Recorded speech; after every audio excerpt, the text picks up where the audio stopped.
El Chapo, Joaquín Guzmán rose from obscurity to become the most notorious drug lord of his era, a name that inspired both terror and fascination worldwide. He built a criminal empire that defied governments, blending ruthless ambition with strategic genius, and became a symbol of both unimaginable brutality and mythic power. His story is a modern epic of crime and punishment, revealing the mechanics of a global drug empire and the corruption that allowed it to thrive.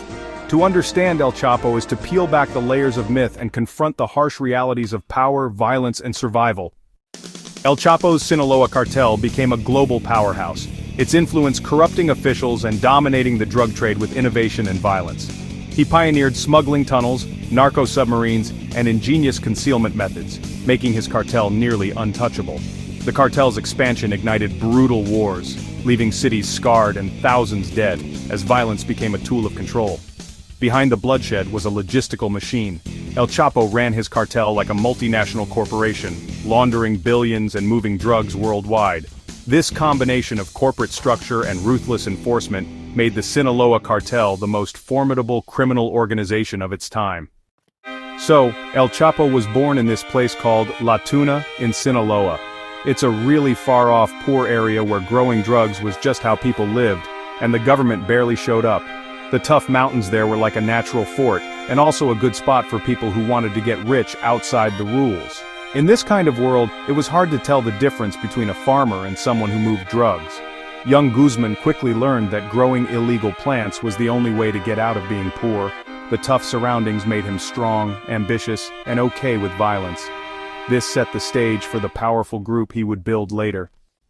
Guzman's childhood was marked by poverty, abuse, and relentless labor in the poppy fields, forcing him to abandon school and support his family by age 15. He saw the drug trade as the only path out, cultivating his own marijuana patch and displaying a drive to control the business, not just work in it. Violence at home hardened him, teaching that power came through force and cunning. Every hardship fueled his ambition, forging a resolve to escape his circumstances at any cost. El Chapo was not born a kingpin. He was shaped by the unforgiving realities of the Sinaloan Sierra. As a teenager, Guzman entered the drug trade as a low-level operator, leveraging family ties to learn from pioneers like his uncle Pedro Aviles Perez. He quickly earned a reputation for ruthless efficiency, coordinating shipments and enforcing strict discipline. Failure meant death. His big break came under Miguel Angel Felix Gallardo, the godfather of the Mexican drug trade, who mentored him in large-scale trafficking and political corruption. Guzman mastered the logistics of international smuggling and the art of bribery, absorbing the secrets of the trade at the heart of the Guadalajara cartel. These lessons became the blueprint for his own empire, one that would eclipse his mentors in both reach and brutality. The seemingly invincible Guadalajara cartel, the monolithic organization that had schooled El Chapo in the art of the drug trade, was not destined to last. Its downfall began with a single catastrophic miscalculation: the 1985 kidnapping, torture, and murder of DEA agent Enrique Kiki Camarena. This audacious act of violence provoked a furious and unprecedented response from the United States government, which brought immense pressure to bear on Mexico to dismantle the cartel responsible. The ensuing crackdown, known as Operation Leyenda, marked the beginning of the end for the old guard. The era of a unified, centrally controlled drug federation was about to come to a violent and definitive close, creating a power vacuum that ambitious men like Guzman were poised to fill with extreme prejudice. Miguel Angel Felix Gallardo, El Padrino, was eventually arrested in 1989 for his role in Camarena's murder. In a desperate attempt to maintain some semblance of order and prevent a complete collapse of the business, he convened a meeting from prison. He partitioned his vast trafficking empire, the collection of smuggling routes or plazas, among his top lieutenants. The Tijuana Plaza went to the Arellano Felix brothers, the Juarez Plaza to the Carrillo Fuentes family, and the Sonora Corridor to Miguel Caro Quintero. Joaquín El Chapo Guzmán, along with his close associate Hector El Güero Palma, was granted the Pacific Coast routes centered in the state of Sinaloa. This division was intended to create a peaceful confederation, but instead, it planted the seeds of a bloody civil war. The old allegiances and hierarchies that had once held the underworld together quickly dissolved. The newly independent factions, no longer bound by fealty to a single leader, began to view each other not as partners, but as rivals. The Arellano Felix brothers of the Tijuana Cartel in particular were fiercely territorial and aggressive, and they immediately came into conflict with Guzman's nascent organization. The fragile peace brokered by Felix Gallardo shattered, giving way to an era of internecine warfare. For El Chapo, this was not a crisis but a golden opportunity. He had no interest in being a minor player in a fragmented landscape. He saw the chaos as a chance to conquer, to build his own empire on the ashes of the old one.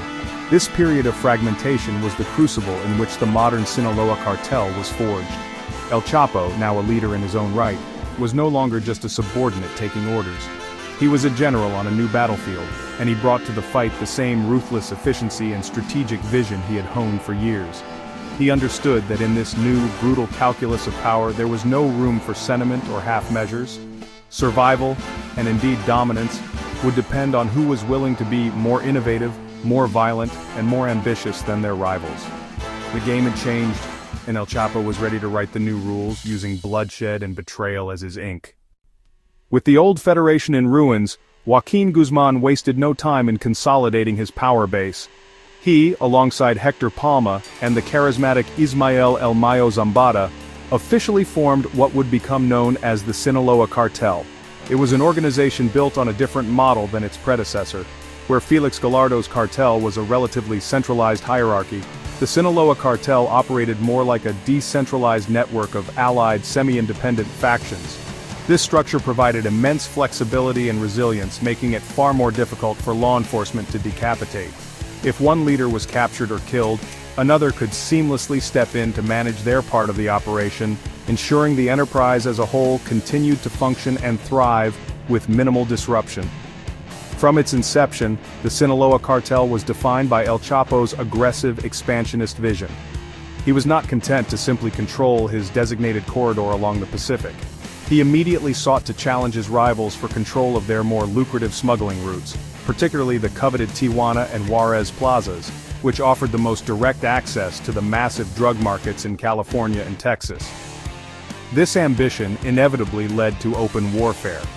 The early 1990s were marked by a series of spectacular and bloody confrontations, including public shootouts in broad daylight, as El Chapo's forces launched a relentless campaign to seize territory from the Arellano Felix organization, turning border cities into violent battlegrounds for control of the trade. El Chapo's leadership style combined the strategic foresight of a CEO with the brutal tactics of a warlord. He understood that controlling the supply chain from start to finish was the key to maximizing profits and power. He began forging direct relationships with cocaine producers in Colombia, cutting out the middlemen and ensuring a steady, high-volume supply of product for his organization.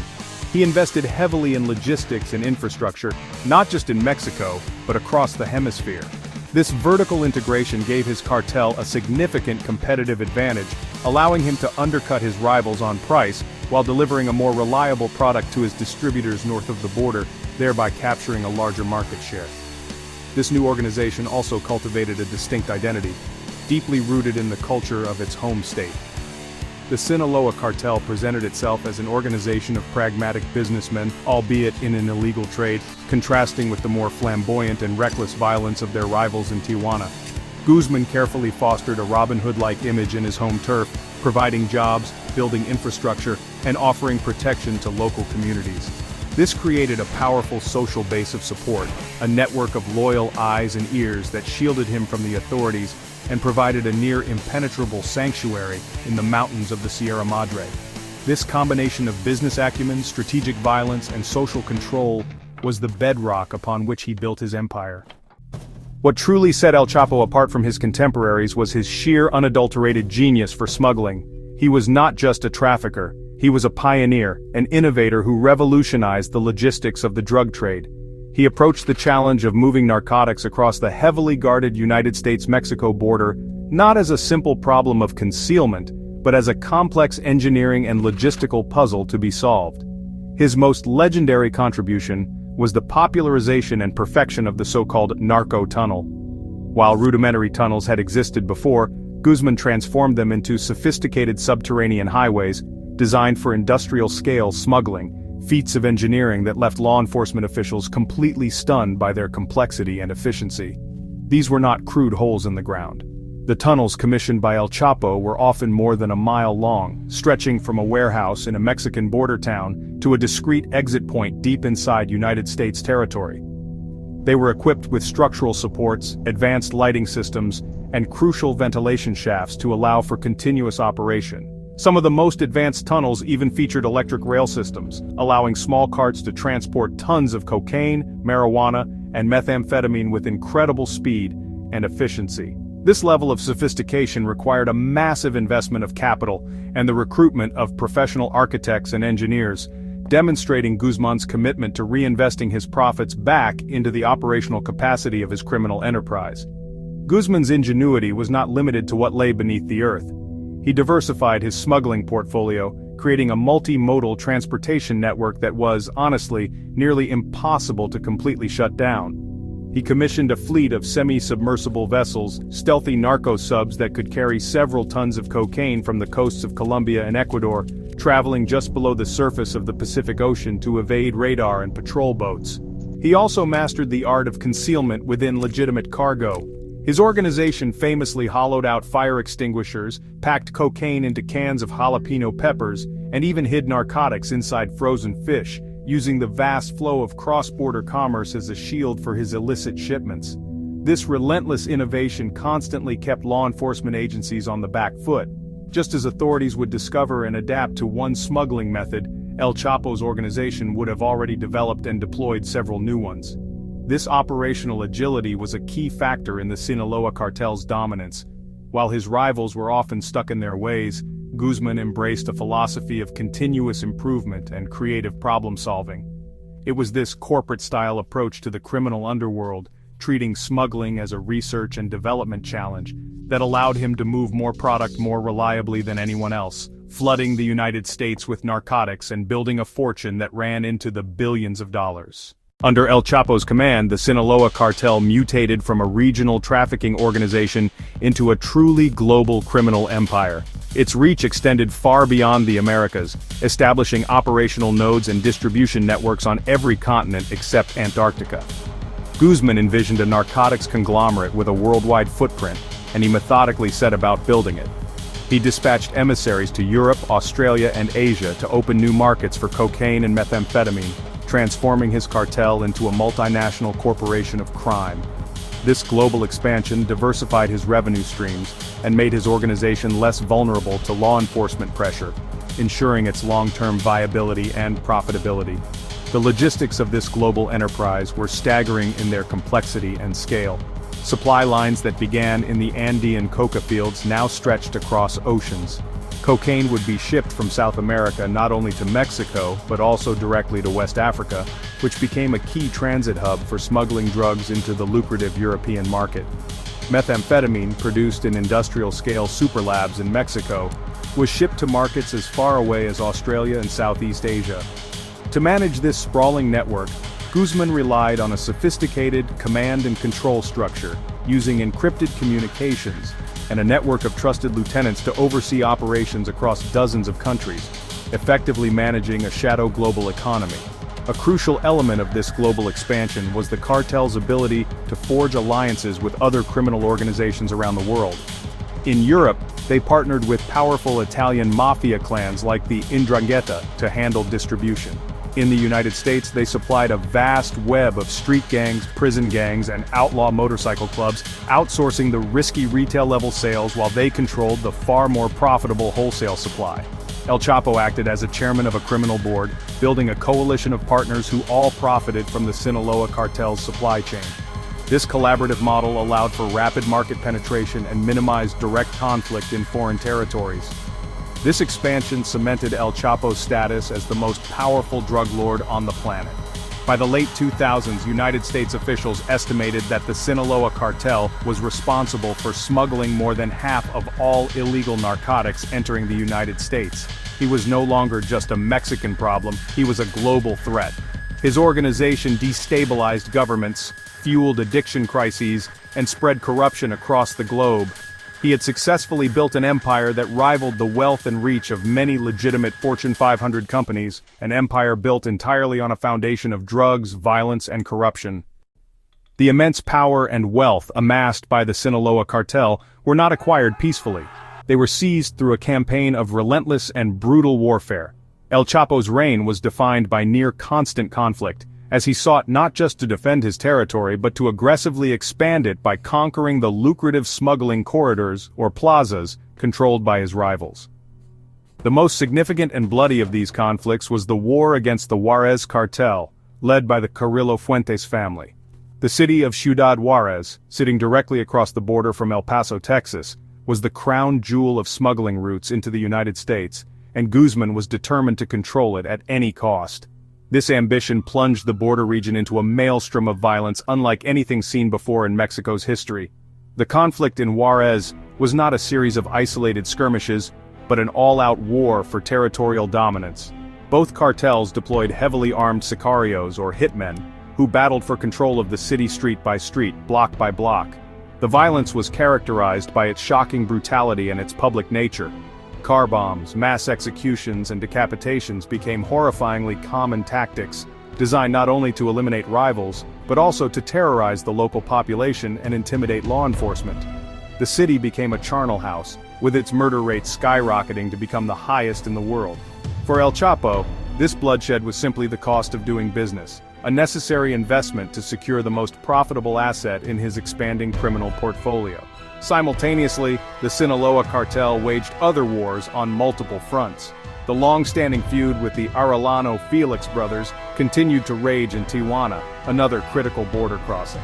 The conflict was deeply personal, marked by assassinations and revenge killings that targeted not just cartel operatives, but also their family members. Further south, Guzmán's forces battled the Beltran Leyva organization, once his close allies and cousins who had split off to form their own cartel, and the hyper-violent Los Zetas, a group formed by ex-Special Forces soldiers. El Chapo had to be a master strategist, directing these multifaceted campaigns like a general maneuvering armies across a continent-sized chessboard, using both violence and temporary alliances to outwit and crush his enemies. This era of perpetual conflict cemented El Chapo's reputation for unparalleled ruthlessness. He demonstrated a willingness to sacrifice thousands of lives to achieve his strategic objectives. The wars for the plazas were not just about controlling drug routes, they were about establishing his absolute supremacy in the Mexican underworld. Every victory expanded his empire, and every act of violence sent a chilling message to those who might dare to challenge his authority. He transformed the landscape of organized crime in Mexico from a tense coexistence between cartels into a zero-sum game of total war, where the only outcomes were absolute victory or annihilation, leaving a legacy of carnage that would haunt the nation for years to come. The turf wars ignited by El Chapo's ambition came at a catastrophic human cost, plunging Mexico into a dark period of national trauma. The violence was not confined to the criminal underworld. It spilled out into the streets, claiming the lives of tens of thousands of innocent civilians. Men, women, and children were caught in the crossfire of cartel battles, killed by stray bullets, car bombs, or targeted simply for being in the wrong place at the wrong time. Entire communities lived under a constant state of siege, their daily lives governed by fear. The social fabric of cities like Juarez, Tijuana, and Culiacan was torn apart as public spaces became battlegrounds, and the simple act of leaving one's home became a life-threatening risk for ordinary citizens. The violence also targeted the very institutions meant to protect society. Journalists who dared to report on the cartel's activities were systematically hunted down and murdered, creating a chilling silence around the atrocities being committed. Police officers, prosecutors, judges, and politicians who refused to be corrupted were assassinated in broad daylight, their deaths serving as a brutal warning to others. This systematic assault on the media and the state created a pervasive climate of impunity, where the cartels could operate with little fear of consequence. The bloodshed was a strategic tool designed to paralyze civil society and dismantle any opposition to the cartel's reign of terror. The economic devastation was equally profound. Businesses were forced to pay piso or protection money to the cartels to avoid being attacked or burned down. Those who refused were often killed and their businesses destroyed. This widespread extortion crippled local economies, forcing countless shops, restaurants, and factories to close their doors. Tourism, a vital industry in many parts of Mexico, evaporated in the face of terrifying headlines about beheadings and shootouts. The violence created a vicious cycle of economic decline and instability. which in turn made more young, unemployed men vulnerable to recruitment by the very cartels destroying their communities, perpetuating the cycle of bloodshed. In response to the escalating chaos, the Mexican government, under President Felipe Calderón, declared an all-out war on the drug cartels in 2006, deploying the military into the streets. While intended to restore order, this militarized approach often exacerbated the violence. The army's presence triggered even more ferocious confrontations with the heavily armed cartels, leading to widespread allegations of human rights abuses by state forces. Mexico became a nation at war with itself, and the price of El Chapo's power was paid in the blood of its people. The staggering death toll, which climbed into the hundreds of thousands, stands as a grim testament to the devastating consequences of his unchecked ambition and the global drug trade he commanded. Throughout this period of intense violence and government crackdowns, Joaquín Guzmán remained a phantom, an almost mythical figure who seemed completely untouchable. For years, he topped the most wanted lists of both Mexico and the United States, with multi-million-dollar bounties on his head, yet he moved with an almost supernatural freedom. His ability to evade capture was legendary, a product of his meticulous security protocols and his deep-rooted influence in his home territory. He rarely slept in the same place for more than 2 nights, and traveled with a private army of loyal bodyguards. He was a ghost in his own country, a kingpin who ruled a vast empire while remaining invisible to the forces desperately trying to hunt him down. The key to his elusiveness was the impenetrable shield of protection he had built in the mountains of Sinaloa. In the Golden Triangle, he was not just a drug lord, he was a de facto head of state. He commanded the loyalty of entire communities who saw him as a benefactor and protector, not a criminal. This network of civilian supporters served as a vast human intelligence network, providing him with constant updates on any movements of military or federal police patrols in the area.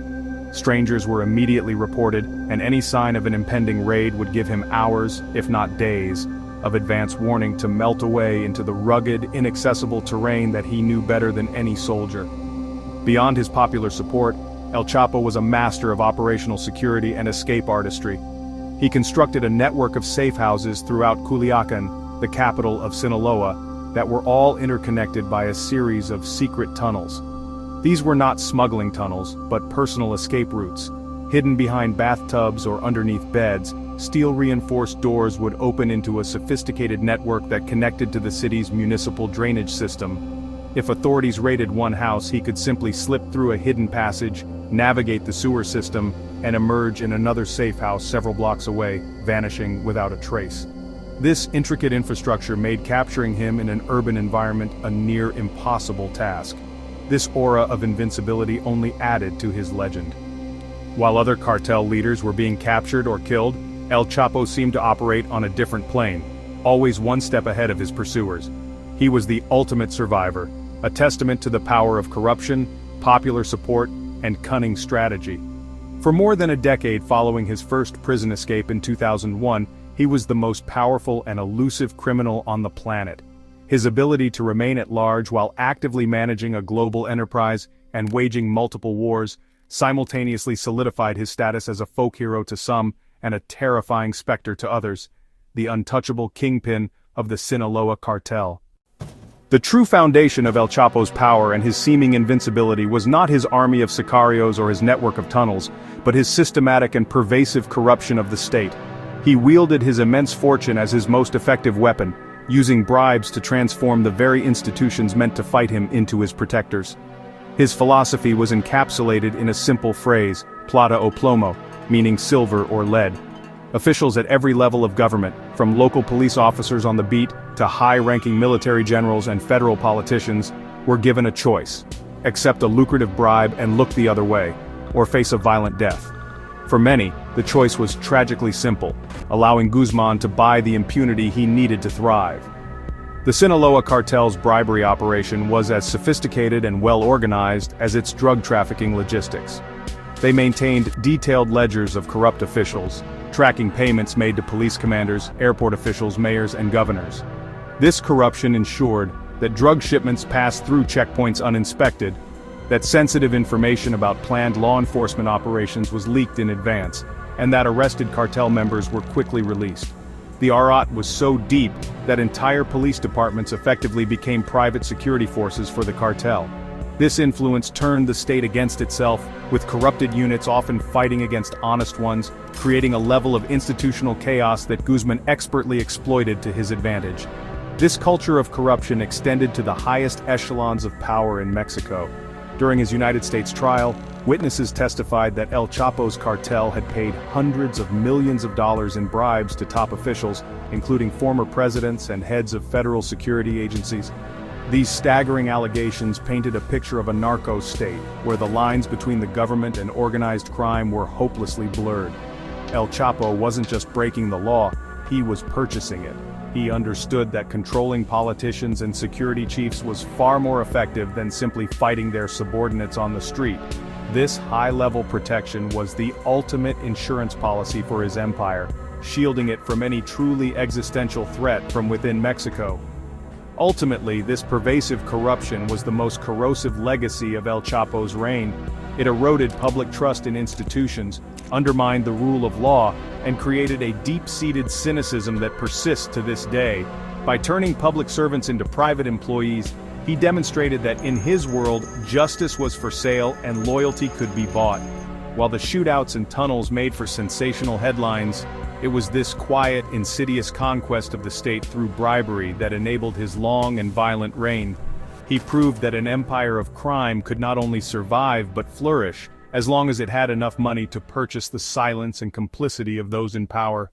Despite his growing power and reputation for evasion, El Chapo's luck was not infinite. His increasingly brazen challenges to rival cartels, particularly the Arellano Felix organization, made him a high-profile target. The escalating violence culminated in a fateful incident in May of 1993 at the Guadalajara International Airport. A public shootout intended to assassinate Guzmán erupted in the airport parking lot, tragically killing Cardinal Juan Jesus Posadas Ocampo, one of Mexico's most senior Catholic officials, who was just caught in the crossfire. The murder of such a high-profile figure created a national scandal and an international outcry, forcing the Mexican government to launch an unprecedented manhunt for all those involved. El Chapo, now implicated in the death of a cardinal, instantly became one of the most wanted men in the country. The intense pressure proved to be too much, even for a master of evasion. On June 9, 1993, after weeks on the run, Joaquín Guzmán was finally captured. Not in his Sinaloan stronghold but far south in Guatemala, near the border with Mexico. He was quickly extradited and presented to the media, a short, mustachioed man who seemed almost ordinary really, belying his fearsome reputation as a burgeoning drug lord. He was convicted on charges of drug trafficking and bribery and sentenced to over 20 years in prison. He was sent to Puente Grande, a maximum security federal prison in Jalisco, a facility whose name, Big Bridge, was meant to symbolize an inescapable fortress. For the authorities it was a major victory, a sign that no one was above the law. However, for El Chapo, prison was not an end but merely a temporary setback, another business challenge to be managed. Inside Puente Grande, he methodically set about recreating his empire behind bars. Using his vast fortune, he corrupted the prison from the inside out. Guards became his servants, delivering catered meals, contraband cell phones, and even arranging for female companionship. He effectively became the warden of his own prison, running his drug trafficking operations from his cell with the full complicity of the very people meant to be guarding him. The maximum security prison was transformed into his personal palace, a testament to his belief that there was no lock that money couldn't open. He was incarcerated, but, he was anything but powerless. This comfortable arrangement lasted for nearly 8 years. But as rumors of his potential extradition to the United States grew louder, Guzmán decided it was time to leave. On January 19, 2001, he executed his first legendary escape. The official story, which quickly became the stuff of folklore, was that he bribed a guard to hide him in a laundry cart, which was then simply wheeled out of the prison's main gates. While later accounts suggest the escape was likely more complex, involving the complicity of dozens of officials, including the prison director, the image of El Chapo escaping in a laundry bin captured the public imagination. It was audacious, almost comical, and it cemented his mythological status as a cunning escape artist who could outwit any system. Emerging from Puente Grande, El Chapo stepped back into a criminal landscape he had helped create, and was now poised to dominate completely. His escape was a profound humiliation for the Mexican government, a clear demonstration of the depth of its corruption and honestly the extent of his power. For the next 13 years, he would exist as a phantom, the most wanted man on the planet, yet seemingly untouchable. He returned to his sanctuary in the Sierra Madre Mountains, reactivating his network of loyalists and bodyguards, and immediately resumed his position at the helm of the Sinaloa Cartel. His time in prison had not diminished his authority. If anything, his legendary escape had elevated his status to that of a living folk hero in the underworld. During this period on the run, Guzmán presided over the Sinaloa Cartel's golden age of expansion. With his primary rivals either dead in prison or weakened by infighting, he consolidated his control over the Mexican drug trade. He pushed his organization into new territories, waging brutal wars to seize valuable plazas and expanding his global reach. He was a fugitive CEO, managing a multi-billion-dollar international corporation from a series of clandestine safe houses, remote ranches, and hidden mountain camps. He used sophisticated encrypted communication technology to direct his lieutenants, all while maintaining a low personal profile, his face rarely, if ever, seen in public. He was everywhere and nowhere at once, a ghost directing a global criminal conspiracy. The joint manhunt by Mexican and United States authorities was one of the most extensive in history, yet for over a decade El Chapo remained stubbornly elusive. The United States offered a $5 million reward for his capture, and Mexico offered an even larger sum, but the code of silence and loyalty in Sinaloa held firm. Military operations and raids were launched into the mountains, but they were almost always fruitless. His advance warning system, a combination of bribed officials and local spotters, ensured he was always one step ahead. He moved constantly, never staying in one location for long, a nomadic king ruling from the shadows, his legend growing with each failed attempt to bring him to justice. Life as a fugitive, however, required immense discipline and paranoia. He lived a life of contradictions, a billionaire who could not enjoy his wealth openly, a powerful leader who had to hide in plain sight. He reportedly underwent plastic surgery to alter his appearance and used a series of aliases to mask his movements. Every phone call was a risk, every new face a potential threat. Yet, he continued to outmaneuver the combined intelligence apparatus of two nations. This remarkable 13-year run as the world's most wanted phantom cemented his reputation as an almost supernatural figure, a master of evasion whose ability to disappear was as formidable as his capacity for violence. After 13 years as a ghost, El Chapo's luck finally began to run out. The relentless pressure from United States intelligence agencies, working in closer collaboration with a specialized unit of the Mexican Marines, started to yield results. By meticulously tracking the communications of his inner circle, authorities began to slowly tighten the net around the elusive kingpin. They noticed a shift in his behavior. After years of hiding in the remote mountains, Guzmán had begun spending more time in the city of Culiacán, perhaps growing weary of his isolated existence or, maybe just feeling a sense of overconfidence. This decision to move into an urban environment, while equipped with his network of tunnel-connected safe houses, ultimately made him more vulnerable to electronic surveillance.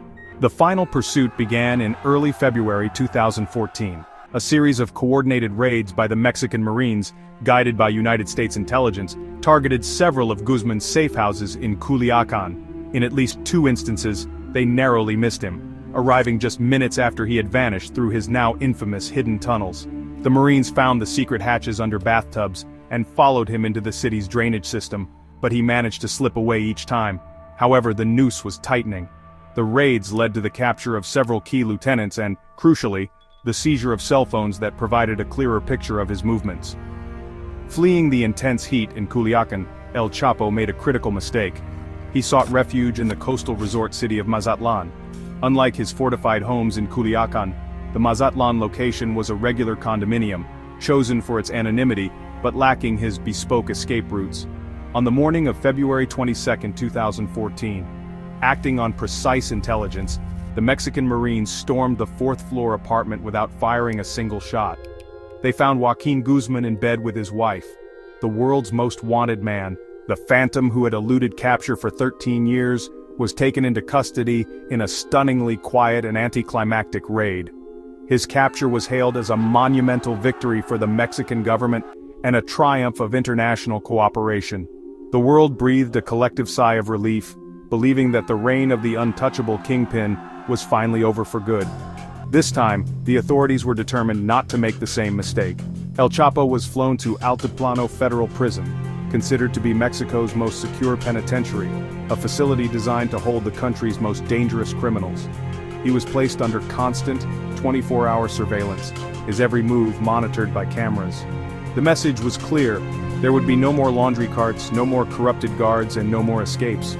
The government paraded his capture as the definitive end of an era, but they had once again underestimated the ingenuity, resources, and sheer audacity of a man who had built an empire on defying the impossible and had no intention of spending the rest of his life behind bars. For 17 months, the world believed that El Chapo was finally secured.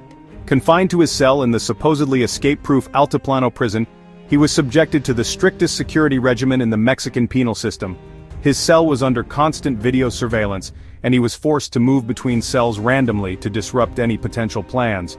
But beneath the surface, a plan of breathtaking audacity and engineering complexity was already in motion. El Chapo's sons and loyal cartel engineers had purchased a small, unassuming property in the middle of a field, just over a mile from the prison walls. There, they began the monumental task of digging a tunnel, not to the prison wall, but directly into the one blind spot in his cell's surveillance, the floor of his shower stall. On the night of July 11, 2015, Joaquín Guzmán walked over to the short partition that separated the shower from the rest of his cell. After a moment, he crouched down and disappeared from the view of the security camera. He had dropped into a perfectly excavated hole in the shower floor, descending a 30-foot ladder into the entrance of his private escape route. The tunnel itself was a marvel of criminal engineering. It was nearly a mile long, tall enough for him to stand upright, and equipped with a ventilation system, lighting, and most remarkably, a custom-built motorcycle that had been modified to run on rails, allowing for a swift journey to freedom. This was not a desperate escape. It was a meticulously planned, multi-million-dollar extraction. The world awoke to the shocking news that El Chapo had done it again. He had vanished from the most secure prison in Mexico, leaving authorities utterly baffled and humiliated on a global scale. The discovery of the tunnel revealed a level of corruption and sophistication that was almost unbelievable. Such a massive construction project, which would have taken over a year and required the removal of tons of earth, could not have been completed without significant inside help. The noise of the digging would have been deafening, suggesting that prison officials were either profoundly incompetent or, more likely, deeply complicit, having been bought off to ignore the obvious signs of a major escape plot unfolding directly beneath their feet. The 2015 tunnel escape cemented El Chapo's legend as the greatest escape artist of the modern era. It was a feat that seemed ripped from the pages of a Hollywood script, a powerful and defiant statement of his influence. He had not just broken out of prison. He had tunneled his way out from under the nose of an entire state apparatus, mocking its claims of control and security. The escape triggered another massive international manhunt, but for a short time, El Chapo was free once more, a phantom back on the loose. It was his most audacious act, a final spectacular display of his power and ingenuity, before the final chapter of his story began to unfold. After his spectacular tunnel escape, El Chapo was once again the world's most wanted fugitive. However, his final taste of freedom would be short-lived. This time, his own ego and thirst for cinematic immortality would become his undoing. While on the run, Guzmán began a secret project to produce a biographical film about his life. He initiated contact with Mexican actress Kate del Castillo, who he hoped would help bring his story to the big screen. This communication, however, created an electronic trail that was a gift to the intelligence agencies hunting him. The desire to control his own narrative, to become a legend in his own time, had opened a fatal crack in his otherwise formidable operational security. The situation took an even more surreal turn when Del Castillo arranged for a clandestine meeting between El Chapo and the American actor Sean Penn. In October 2015, Penn traveled to a secret mountain hideout to interview the fugitive drug lord for an article in Rolling Stone magazine. The resulting piece provided an unprecedented, if somewhat romanticized, glimpse into the mind of the kingpin. But for authorities, the meeting was an invaluable intelligence coup.